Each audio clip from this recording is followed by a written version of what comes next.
एक पुरानी घटना शुरू करता हूं मेरे व्याख्यान के लिए।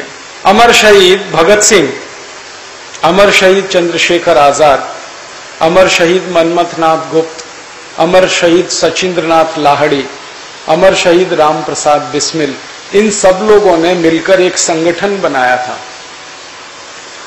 उस संगठन का नाम था हिंदुस्तानी सोशलिस्ट रिपब्लिकन एसोसिएशन। ये संगठन वाराणसी में बना था। सन 1924 में इसकी स्थापना हुई थी। इस संगठन की स्थापना के समय ये सारे क्रांतिकारियों ने मिलकर एक घोषणा पत्र जारी किया था, जिसको आज की राजनीतिक भाषा में मैनिफेस्टो कहते हैं। शहीदों ने घोषणा पत्र जारी किया था और वो घोषणा पत्र ये सारे शहीदों के हस्ताक्षर से जारी हुआ था। बहुत दिनों के बाद मेरे जैसे आदमी को वो घोषणा पत्र दिल्ली के राष्ट्रीय अभिलेखागार में पड़ा हुआ मिला, और ऐसी जगह पड़ा हुआ मिला जो कहने लायक नहीं।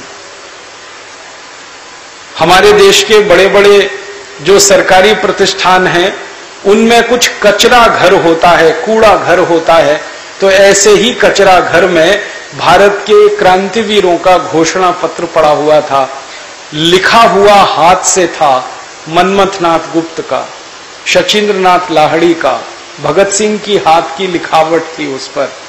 मैं इन क्रांतिकारियों के पत्र पढ़ता रहा हूं अपने जीवन में, लिखावट मुझे पहचान में आ गई।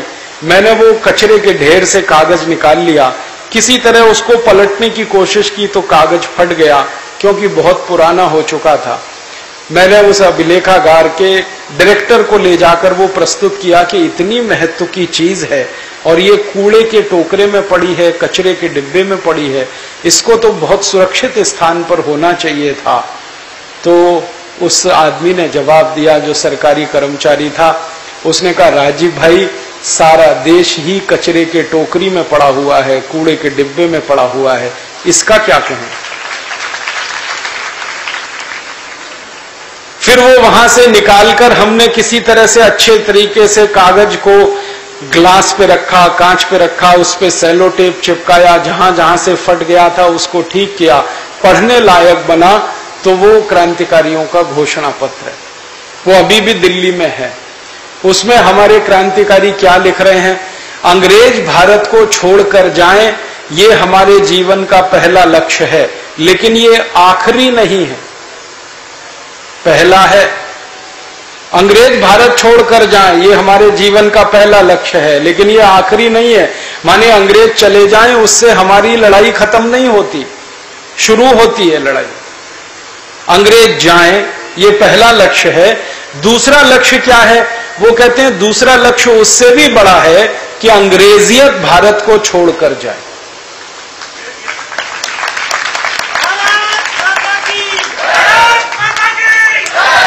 अब आप पूछेंगे अंग्रेजियत का मतलब? अंग्रेजियत का मतलब अंग्रेजों की बनाई व्यवस्था, अंग्रेजों के बनाए कानून, अंग्रेजों की बनाई गई नीतियां, अंग्रेजों के बनाए गए सारे के सारे तंत्र, इसको एक शब्द से कहा जाता है अंग्रेजियत। अंग्रेजों की भाषा, अंग्रेजों की भूषा, अंग्रेजों का भोजन, अंग्रेजों की भेषज, अंग्रेजों की वस्तुएं, अंग्रेजों की पाठ्यक्रम, अंग्रेजों की शिक्षा व्यवस्था, अंग्रेजों की कानून व्यवस्था, न्याय व्यवस्था, अंग्रेजों की प्रशासनिक व्यवस्था, अंग्रेजों की कर व्यवस्था, ये सारा का सारा जो तंत्र है, ये पूरा हिंदुस्तान से चला जाए, ये क्रांतिकारियों का दूसरा लक्ष्य। फिर उस घोषणा पत्र में लिखा गया कि भारत देश को अंग्रेजों ने लूट लूट कर गरीब बना दिया, वरना भारत कभी गरीब देश नहीं था। तो अंग्रेजों की लूट के चलते जो भारत में गरीबी आई है, ये गरीबी जल्दी से दूर हो और भारत फिर से समृद्धशाली और एक संपत्तिवान देश बने। भारत के किसान, भारत के मजदूरों को इस देश में इतना सम्मान मिले जितना पिछले 250 साल में उन्हें कभी नहीं मिला, जिसके वो हमेशा हकदार रहे। फिर आगे का लक्ष्य वो कहते हैं कि हमारा ऐसा है कि साधारण से साधारण नागरिक इस देश में इतने सम्मान से जिए जैसे कि कोई करोड़पति और अरबपति जीता है। पैसे का आधार लेकर इस देश में सम्मान ना हो, व्यक्ति का सम्मान हो, उसके कर्म का सम्मान हो, उसके कार्यों का सम्मान हो, उसके कर्तव्य का सम्मान हो। पैसा तो आना और जाना है, उसका सम्मान तो कोई व्यवस्था को कायम रखने वाला हो नहीं सकता। कर्म को आधार बनाकर हम सम्मान करें इस देश के साधारण नागरिकों का। फिर उस घोषणा पत्र में शहीदों की तरफ से लिखा गया कि हमारे हाथ में 5 उंगलियां हैं। देखिए कितनी गहरी बात उस पत्र में लिखी है। वो कहते हैं हमारे हाथ में 5 उंगलियां हैं, कोई भी उंगली दूसरे के बराबर नहीं है, लेकिन कोई भी उंगली दूसरे से बहुत ज्यादा छोटी या बहुत ज्यादा बड़ी भी नहीं है। इन उंगलियों की छोटाई और बड़ाई बहुत मामूली है, तो हमारे देश में अमीर और गरीब के बीच में इतना ही मामूली अंतर होना चाहिए जितना हाथ की उंगलियों का अंतर है। ये हमारे उद्देश्यों में शामिल है। ऐसे कर करके उस घोषणा पत्र में शहीदों ने 29 बिंदु लिखे हैं। वो सब हस्तलिखित है, इस देश के लिए इतिहास है, और वो इतिहास है जिस पर इस देश की संसद में बहस होनी चाहिए, विधानसभाओं में बहस होनी चाहिए कि आखिर हमारे शहीदों के सपने क्या थे जिसके लिए वो अपने को कुर्बान कर गए।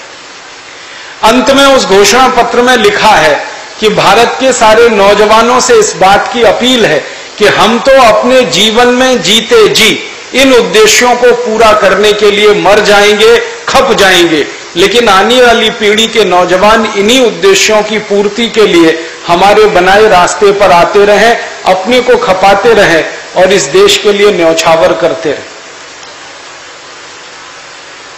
एक वाक्य शहीद आजम भगत सिंह ने लिखा अपने पेन से, और वो लिखते हैं कि भारत आजाद होगा, इसको दुनिया की कोई शक्ति रोक नहीं सकती।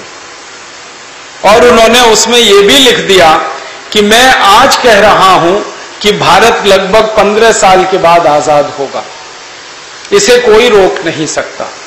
लेकिन आजादी के बाद का भारत कैसा होगा, इस पर हम सभी को बहुत आशंका है, हमारे मन में बहुत अविश्वास है, क्योंकि भारत की आजादी के बाद भारत अगर अपने रास्ते पर चलेगा, स्वदेशी के रास्ते पर चलेगा, स्वावलंबन के रास्ते पर चलेगा, तो हमारी आत्मा को सुकून मिलेगा।